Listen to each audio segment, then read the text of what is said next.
Psalm 30, a psalm of David, a song at the dedication of the temple. I will extol you, O Lord, for you have drawn me up and have not let my foes rejoice over me. O Lord my God, I cried to you for help, and you have healed me. O Lord, you have brought up my soul from Sheol. You restored me to life from among those who go down to the pit. Sing praises to the Lord, O you his saints, and give thanks to his holy name. For his anger is but for a moment, and his favor is for a lifetime. Weeping may tarry for the night, but joy comes with the morning. As for me, I said in my prosperity, I shall never be moved. By your favor, O Lord, you made my mountain stand strong. You hid your face, I was dismayed. To you, O Lord, I cry, and to the Lord I plead for mercy. What profit is there in my death? If I go down to the pit, will the dust praise you? Will it tell of your faithfulness? Hear, O Lord, and be merciful to me. O Lord, be my helper. You have turned for me my mourning into dancing. You have loosed my sackcloth and clothed me with gladness, that my glory may sing your praise and not be silent. O Lord, my God, I will give thanks to you forever. This is the word of the Lord. Thanks be to God. I don't know if you've ever had the horrifying experience of working on some document on Microsoft Word, and then you press save, and then you realize that what you'd saved was a completely different document. You've just overwritten it. Or perhaps you come back to it months later, and you open it up, and it says, I don't know, sermon for the 6th of April 2025 or something, and it's something completely different because you've overwritten it, or you've mislabeled it or something, and you scrabble around trying to search for things in your hard drive. Well, doesn't this psalm look a bit like that, if we're honest? It starts off with the title, the file name, if you like, a Psalm of David, a song at the dedication of the temple. And you think, okay, it's going to be telling us about the temple or something to do with that. And then what you get seems to be unrelated. What we're going to do as I try and unfold this psalm to you is really dwell on that apparent difference between the title, the song for the dedication of the temple, and then the content of the psalm. And I hope I'll be able to wrap those things together and show you something wonderful, show you the gospel and Jesus Christ from those things. So let's start off with the title. It says, it's a psalm of David, a song at the dedication of the temple. If we were to be more literal about it, the word for temple is just the word house. So often that is used to describe the temple that David's son Solomon built, but it does also just mean house. And so it could be a number of different possibilities. Dedication, that word is the word that we get the word Hanukkah from. Hanukkah is the word that means the rededication of the temple after something happened in between the Old and New Testament. But that's not directly relevant. That's just what that word is. And again, it can be a religious word, or it can be just a kind of normal word, like what you would do when you get a new house. You might have a housewarming party. So here are the options when it says the dedication of the house, of the temple. Here are some options. It could be just the housewarming party stuff that David's actual physical house in Jerusalem was celebrated with. So we find out in 2 Samuel chapter 7, verses 1 and 2, that David, after he'd become king and everything had come right for him, well, finally, he was able to build a house. And this guy came back in chapter 5, verse 11, and built a house for him out of cedar. It says in 2 Samuel 7, now when the king lived in his house and the Lord had given him rest from all his surrounding enemies, the king said to Nathan the prophet, see now, I dwell in a house of cedar, but the ark of God dwells in a tent. So it could just be that. It could be that, just as it says in Deuteronomy 20, that you kind of have to dedicate a new house. If you moved into a new house, you might well think, as you finally unpack the last box, we're going to give thanks to the Lord. He's brought us finally into this new dwelling that we've been longing for. So it could be that. Or It could be David returning to his house after various things went wrong. So one possibility would be that after David committed adultery with Bathsheba, and Bathsheba gave birth to a son, well, the son became sick. David went and prayed desperately and was in sackcloth and ashes and mourning for this child. And then, after the child died, he changed his clothes and came back into his house, we read in 2 Samuel 12. Now, I mention that because it does talk here about a change of clothes, doesn't it? In verse 11, "You've turned for me my mourning into dancing. You have loosed my sackcloth and clothed me with gladness." But it's hard to see that coming back after that tragedy would be a cause for dancing. Or another option, David, after he had been kicked out of his house, kicked out of Jerusalem, after the rebellion of his son Absalom, well, after a very long time of various dangers and rebellions and treachery, in 2 Samuel 20, David returns back into Jerusalem and reclaims his house, his palace. 2 Samuel 20 verse 3, "And David came to his house at Jerusalem." So maybe it was a kind of rededication that after that trouble, he comes back into the house that God had given him. Or, don't worry, this is the last option, it could be that David was looking forward to when this actual physical house, the temple, would be built for God. When David had settled, first of all, in his house of cedar, and he went to Nathan the prophet and said, "It can't be right that I live in a house of cedar while God's ark lives in a tent." Well, the answer from Nathan in the end was, "You're not going to be the one who builds a house, who builds a temple for me. Your son will do that." Now, David was so committed to that, he was so submissive to God's will for that he spent the rest of his life building up more and more resources so that Solomon would just have a big stockpile of gold and silver and everything he needed to be able to build the temple. Then it may be that just as he set things up for Solomon to physically build the temple, so he was so excited, looking forward to the dedication of a temple he'd never see, that he also set up this psalm. It's possible that he prepared specific songs for it. So those are your options. Now let's look inside the file, if you like. Let's look at the content of what the psalm is about.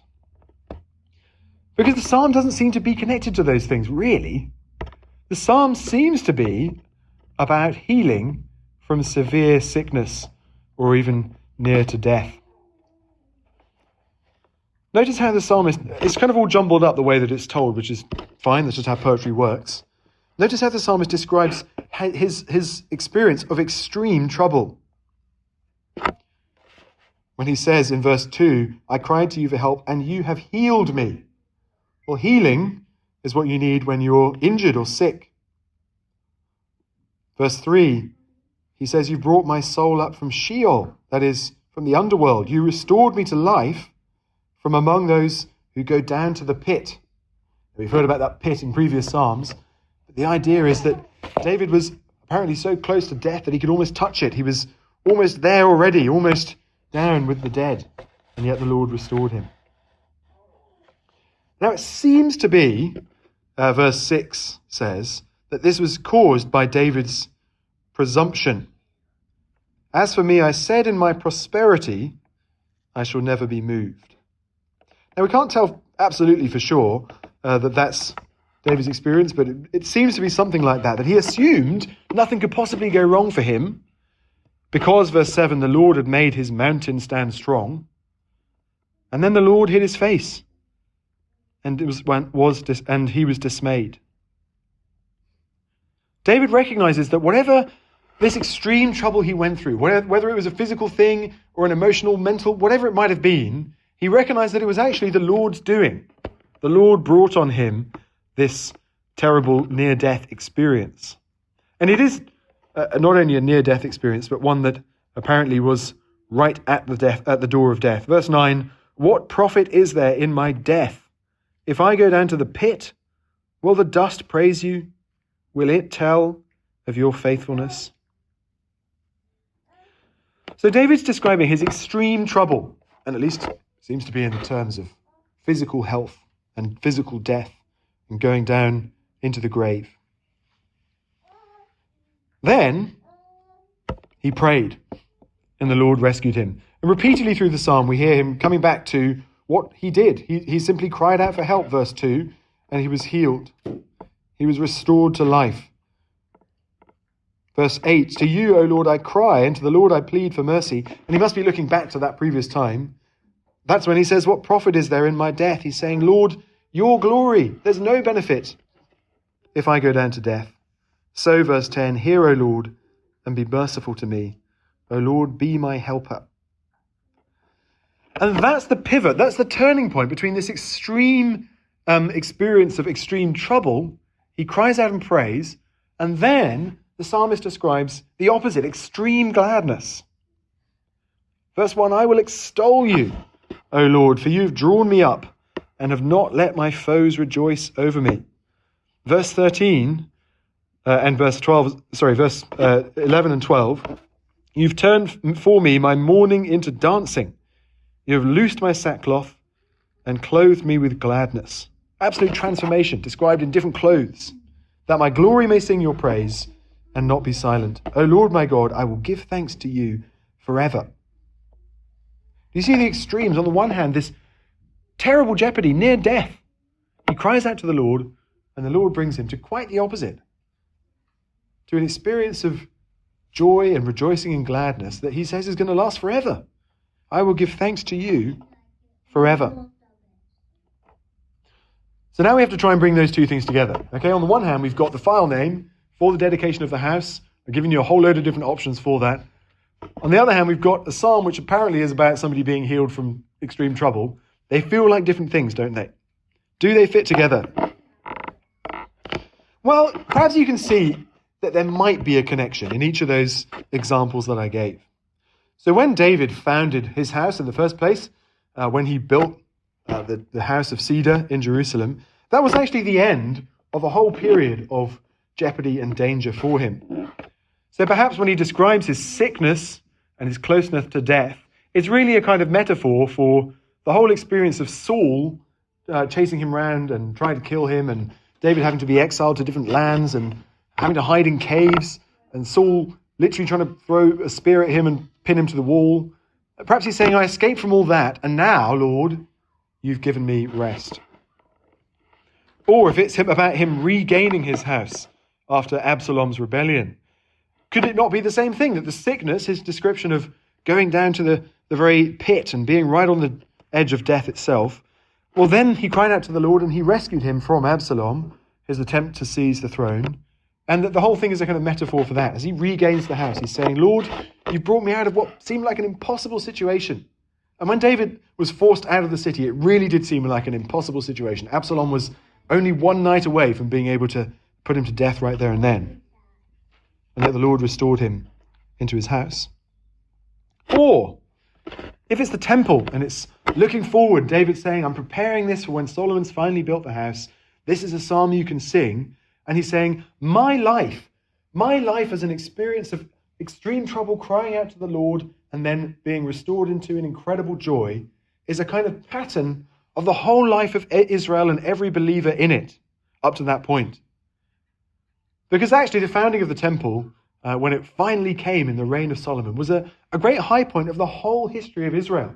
They could look back on the time when they were at death's door in trouble in Egypt, or at death's door in trouble under the oppression of foreign enemies in the time of the judges, or at death's door when they had a wicked ruler under Saul or Absalom. And finally, perhaps, when the temple is built and Solomon rules, there's a time for gladness forever. So it could be any of those things, and it would sort of fit with those things, sort of. Maybe I'm making it making those connections stronger than they are. But what if I could show you somewhere where there is a much tighter connection between personal troubles, even death itself, and the rededication of the temple, of the house of the Lord? Because that, it seems to me, is what Jesus says in John chapter 2. Jesus answered the people who were criticizing him and said, destroy this temple, and in 3 days I will raise it up. The Jews then said, it's taken 46 years to build this temple, and will you raise it up in 3 days? But he was speaking about the temple of his body. the images of the Bible come together in surprising, remarkable ways. But we do have to just take the pictures as they are and as they come and see that they do come together.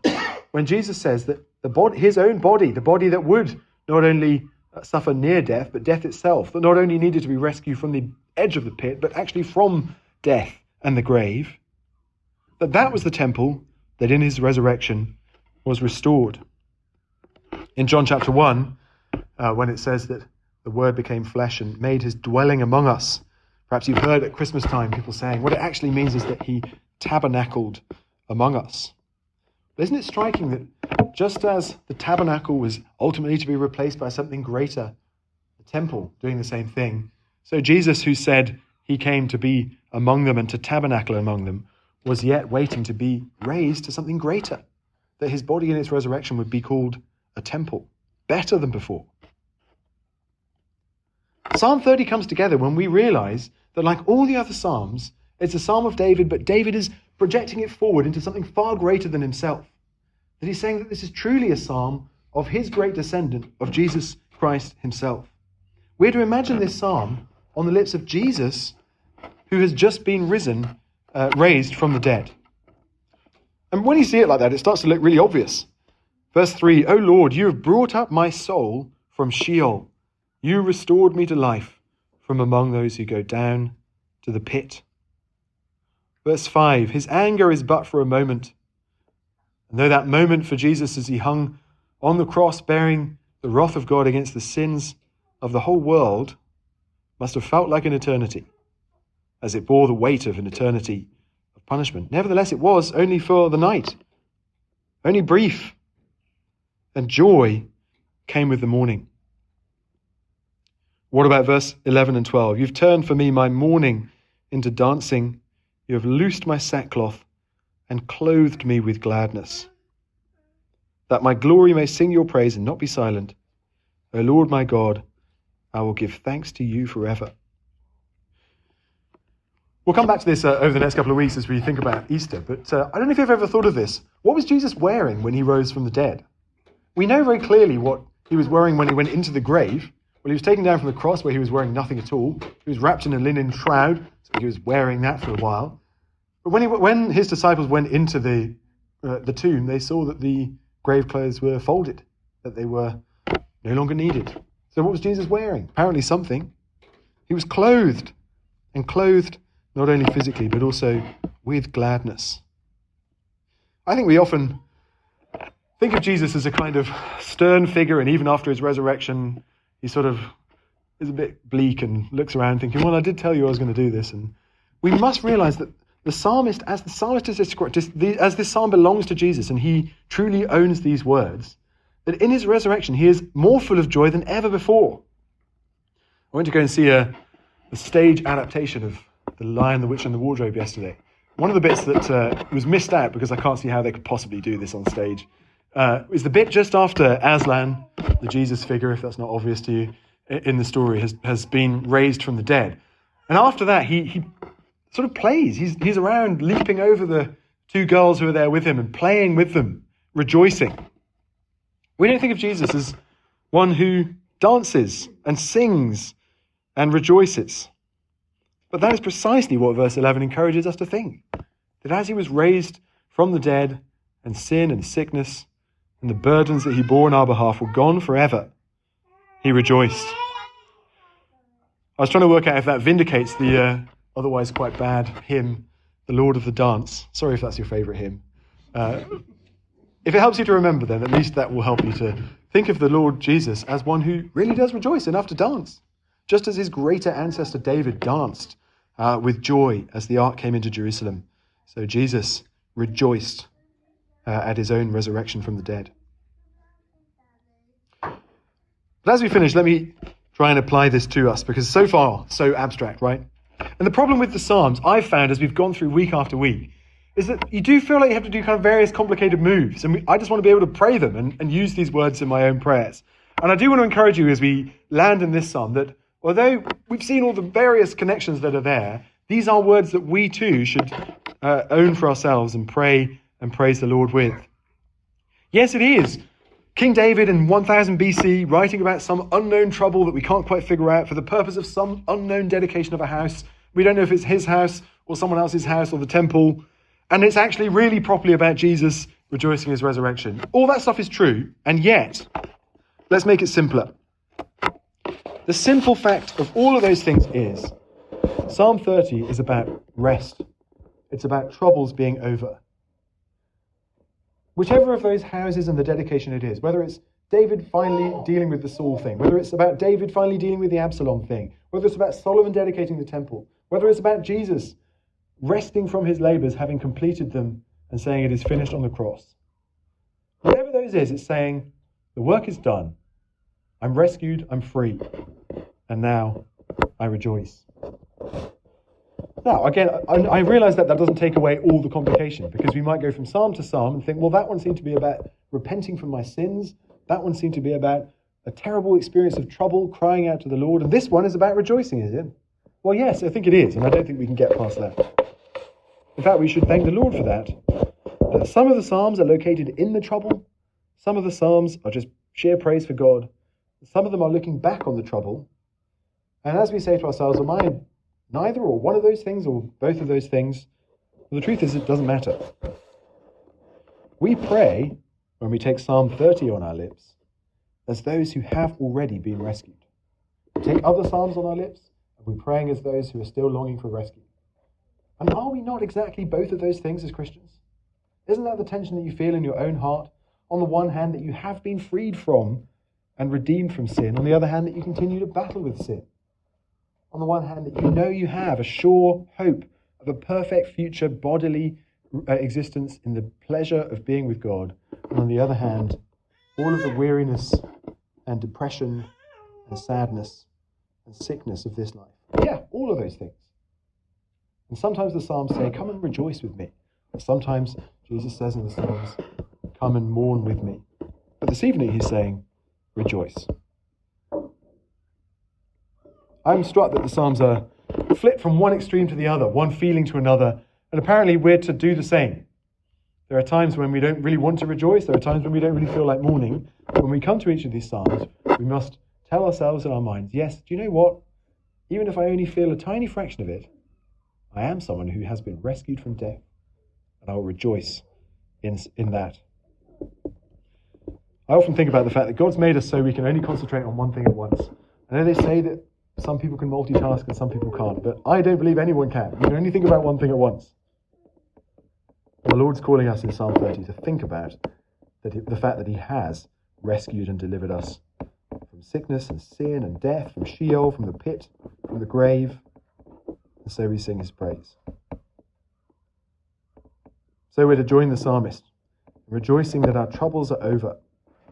We're to join Jesus Christ in rejoicing that he has been delivered from death, that he is at rest, that his troubles are finished, that now he has an endless life of thanks and joy and peace. And for us, as we are his saints, we too, verse 4, are to sing praises to the Lord and give thanks to his holy name. Amen.